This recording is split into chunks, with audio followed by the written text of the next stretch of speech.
अच्छा तो ये था हमारे पास सैडल जॉइंट, ठीक है।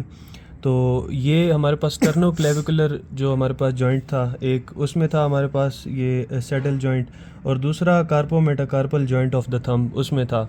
तो इसमें एक ये मसला था कि इसकी ऑर्थोकाइनेमेटिक्स जो थी वो चेंज हो रही थी with respect to the plane of motion.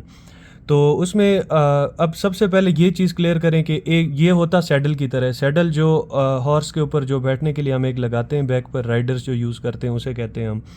तो आप देख सकते हैं कि ये बिल्कुल सैडल की तरह है, और ये भी।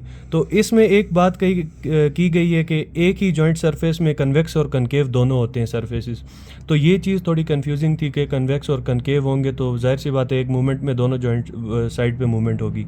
तो सिंपल सी आप बात ये रखें, ये जो सैडल शेप है इसमें जो मैंने लाइन लगाई है ब्लैक कलर की, ये वाली लाइन इसका क्या है, कनकेव एस्पेक्ट है। आप देख सकते हैं कि ये थोड़ा अंदर की तरफ डिप्रेशन है, और इसके परपेंडिकुलर ये वाला जो सरफेस है, जो इस साइड से जो ये जो जा रहा है सरफेस, ये हमारे पास है कन्वेक्स है। और सेम इसी तरह दोनों। अब ये होता किस तरह ये मैं एक्सप्लेन करता हूँ। लेट्स सपोज स्टर्नोक्लेविकुलर जॉइंट की एग्जांपल ले लेते हैं।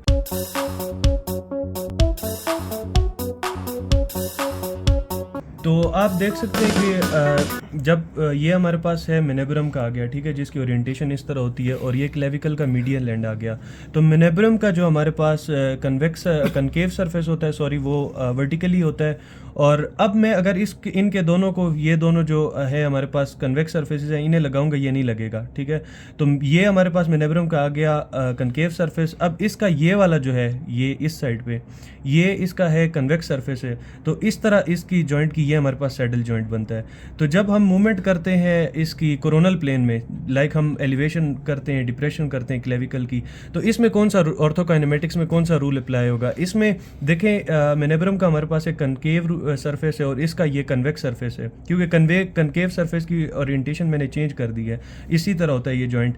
तो जब इसे हम मूव करेंगे, एलिवेट करेंगे, डिप्रेस करेंगे, कोरोनल प्लेन में मूवमेंट होगी, तो ये हमारे पास बनेगा कन्वेक्स ऑन कनकेव, ठीक है। तो इसमें फिर स्लाइडिंग और जो ग्लाइडिंग या स्लाइडिंग, और साथ में जो इसकी रोटेशन होती है, ठीक है, वो किस साइड पे होगी। तो जब हम एलिवेट करते हैं क्लेविकल को, ठीक है, तो ये रोटेट करता है, सुपीरियरली जाता है, क्योंकि इसमें आप देखें कन्वेक्स और कनकेव रूल अप्लाई होगा, तो ये सुपीरियर जाएगा। और इसकी जो ग्लाइड की या स्लाइड की जो होगी वो डायरेक्शन, वो होगी इन्फीरियर, ठीक है। तो सुपीरियर ये क्या करेगा, रोल करेगा, ठीक है, रोटेट करेगा, या रोल कहते हैं हम, तो रोल करेगा, और इन्फीरियर ये ग्लाइड करेगा। अब बात करते हैं कि इसकी प्रोट्रैक्शन और रिट्रैक्शन जो कि ट्रांसवर्स प्लेन में होती है, ठीक है। और ट्रांसवर्स प्लेन मूवमेंट्स इसकी कैसे होंगी, और इसका एक्सिस जो होता है वर्टिकल एक्सिस होता है, तो इसकी मूवमेंट कुछ यूँ होगी। अब ये तो इसी तरह, इसने चेंज नहीं होना। मेनेब्रम का जो है ये हमारे पास इसका कनकेव सरफेस आ गया, और जो पहले था इसका कन्वेक्स इसके ऊपर लग रहा था। लेकिन अब देखें, जब मैं इस प्लेन में मूवमेंट कर रहा हूँ, इस प्लेन में मूवमेंट कर रहा हूँ, इसका मैं जो सरफेस है, कनकेव सरफेस है, ये लाइन है, ये वाली यूज़ कर रहा हूँ। देखिए ये लाइन जाकर इसके, ये जो सरफेस है हमारे पास कौन सा था, कन्वेक्स था, इसके ऊपर लग रही है। तो जब मैं लाइक प्रोट्रैक्शन करता हूँ, रिट्रैक्शन करता हूँ, ठीक है, तो इसके लिए हमारे पास ऑर्थोकाइनेमेटिक्स होगा कनकेव ऑन कन्वेक्स, ठीक है। तो इसमें जो हमारे पास रोल और स्लाइड की डायरेक्शन होगी वो सेम होगी। तो उम्मीद करता हूँ ये आपको क्लियर होगा। Thank you so much.